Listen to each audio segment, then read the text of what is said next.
नमस्कार। Yoga the journey with in की team की ओर से आप सभी को अंतर्राष्ट्रीय योग दिवस की हार्दिक शुभकामनाएं। योग करते रहिए और अपने आप को किसी भी कार्य में व्यस्त रखिए, क्योंकि व्यस्त रहेंगे तो मस्त रहेंगे और मस्त रहेंगे तो स्वस्थ रहेंगे। आज मैं आपको बताने जा रही हूँ योग का असली मतलब क्या है। जब भी हम योग या योगा सुनते हैं ये नाम, तो हमारे आंखों के सामने बहुत अच्छे अच्छे पोजेस आने लगते हैं। हमें लगता है अरे वाह, फिर हम सोचते हैं क्या हम ये पोजेस कर पाते हैं, कर पाएंगे। फिर हम सोचते हैं अरे ये मेरे बस की बात नहीं है। आज मैं आपको बताऊंगी कि योग का दरअसल बहुत ही गहरा मतलब है।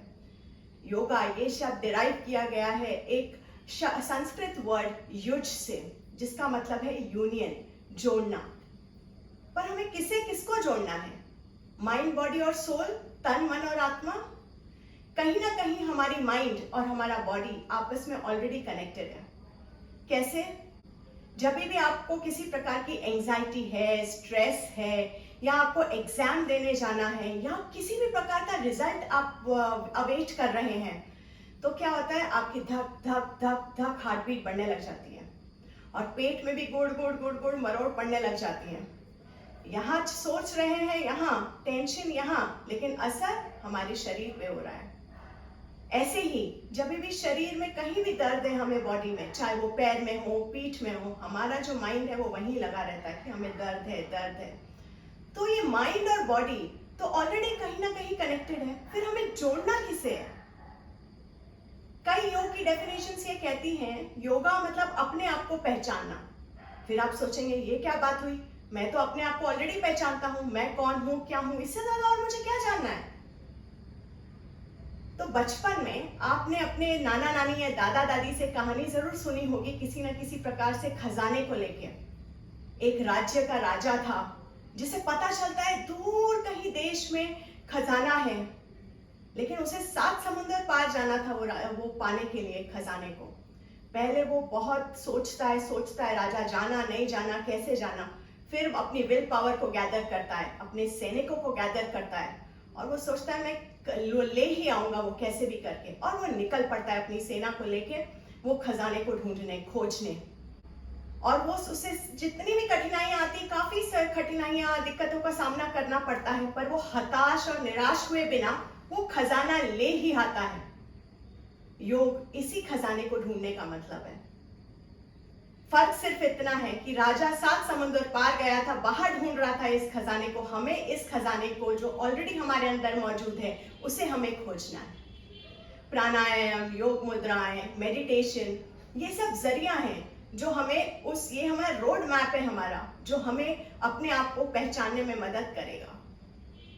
तो पुराने जमाने में ऋषि मुनि योगी जब आसनास करते थे, तो एक उनका ये भी मकसद हुआ करता था उसमें कि उनकी बॉडी को वो फ्लेक्सिबल करना चाहते थे ताकि वो घंटों मेडिटेशन में बैठ सके, किसी भी प्रकार का उन्हें डिस्कम्फर्ट ना हो जब वो घंटों बैठे रहें तो।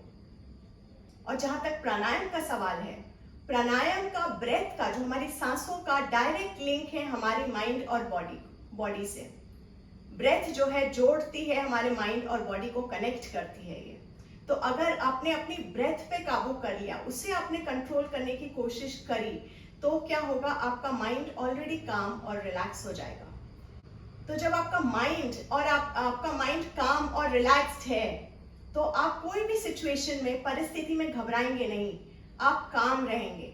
आप लोगों पे या परिस्थिति पे रिएक्ट नहीं करेंगे, आप रिस्पॉन्ड करना चालू करेंगे। तो हमें बेसिकली हमारे माइंड को काम करना है प्राणायाम के जरिए। जब हमारा माइंड काम है तो ऑटोमेटिकली हमारा फोकस अपनी ब्रेथ पे जब जाएगा, तो हम अपने आप को मेडिटेशन में भी ये हमें हेल्प करेगा।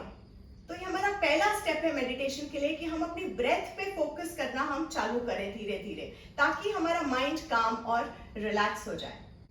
जहां तक मेडिटेशन का सवाल है, जब भी लोग कहते हैं कि हम मेडिटेट करने बैठते हैं या जाप कर रहे हैं या सिंपल सी हम अगर पूजा भी कर रहे हैं, तो क्या होता है, हमारा ध्यान यहाँ वहां भटकते रहता है। पूजा जाप यहाँ चालू है, लेकिन माइंड भी एक तरीके का चालू है हमारा साथ में।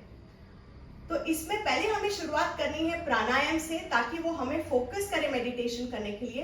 और दूसरा जो चीज जो हमें करना है वो ये है कि हम जो भी कार्य कर रहे हैं, मेडिटेशन यानी जो भी हम कार्य कर रहे हैं, हमें उसे कंप्लीट फोकस से करना है, पूरा ध्यान वहीं पे लगाना है, वही मेडिटेशन है। जब हम सुबह उठते हैं और ब्रश करते हैं तो क्या होता है, जब हम ब्रश कर रहे हैं हाथ हमारा चल रहा है दांतों के ऊपर, लेकिन साथ में दिमाग भी चल रहा है, फलानी चीज मुझे करनी है आज, अरे वो चीज करनी है, पूरा लिस्ट हमारे सामने आ जाती है कि हमें क्या करना है। कितने लोग हैं जो दांतों पे फोकस करते हैं ब्रश करते टाइम? हार्डली कुछ चुनिंदा लोग होंगे जो करते होंगे। सर्जन एक बेस्ट एग्जाम्पल है मेडिटेशन का। जब वो सर्जरी करता है तो उसका पूरा फोकस सर्जरी पे होता है, क्योंकि वो नहीं तो वो अगर फोकस नहीं रहेगा तो उस पेशेंट की जान जा सकती है। वो एक कंप्लीट स्टेट ऑफ मेडिटेशन है। तो मेरा ये कहना है कि जब भी आप जो भी कार्य कर रहे हैं, चाहे वो आप खाना खा रहे हैं, चाहे आप पानी पी रहे हैं, आप कोशिश करके उसी पे फोकस करने की कोशिश करिए। ध्यान यहाँ वहां जाएगा, लेकिन वापस कॉन्शियसली उसको लेके आना है वही कार्य पे जो आप कर रहे हैं। तो आपको आगे चल के ये जाप और दूसरे जितने भी टाइप के मेडिटेशन आप करते हैं उसमें आपको हेल्प करेगा ये। अब हमें अपने आप को पहचानना कैसे है? हमारे अंदर जो है कई परतें हैं। प्याज कैसे होता है, अनियन, उसमें कितनी सारी परतें होती हैं, आप उतारते हैं तो वही परतें हमारे अंदर है। और वो परतें किस चीज की है? वो परतें हैं गुस्से की, एंगर की, ईगो की, अहंकार, घृणा की, नेगेटिव इमोशंस, ग्रीड की। ये सारी परतें हमें हटानी है और ये हमें हेल्प करेंगे। प्राणायाम, मेडिटेशन, आसनास, ये हमें हेल्प करते हैं अपने आप से कनेक्ट होने के लिए। हमें इन चीजों से ऊपर उठना है अपने आप पे वर्क करके, और जब हम इन चीजों से ऊपर उठ जाएंगे हम अपने आप से कनेक्शन जोड़ लेंगे। और जब हम अपने आप को पहचान लेंगे तो हम परमात्मा से अपना कनेक्शन बहुत आसानी से जोड़ सकते हैं। हम सब जानते हैं कि हम जीवांश हैं परमात्मा के, और परमात्मा कैसे हैं? वो एक प्योर है, पावरफुल है, पीसफुल है, काम है, ब्लिसफुल है। वही हमारा नेचर है। पर कहीं ना कहीं जिंदगी की जर्नी में हमने अपने आप को खो दिया है। हमें अपने आप को पहचानना है कि हम एक आत्मा है और हमें अपने आप को कनेक्ट करना है परमात्मा से। यही असली योग है। आपको अपने थॉट प्रोसेस को चेंज करना है, पॉजिटिविटी पे ध्यान देना है, क्योंकि आप इतना याद रखिए कि जिस चीज पे आप फोकस करेंगे वो चीजें ग्रो करती हैं।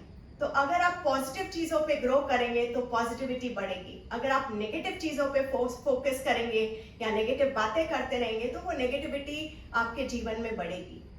तो सोचकर समझकर चूज करना है हमें कि हमें क्या करना है। और जो हमारा थॉट है, हमें थॉट पॉजिटिव रखने हैं, हमारे पॉजिटिव लोगों के साथ रहना है। और एक जो हमारा थॉट है वो हमारे कर्मा से जुड़ा हुआ है। कर्मा स्टार्ट होता है हमारे थॉट से। तो हम सोच बदलेंगे तो जग बदलेगा।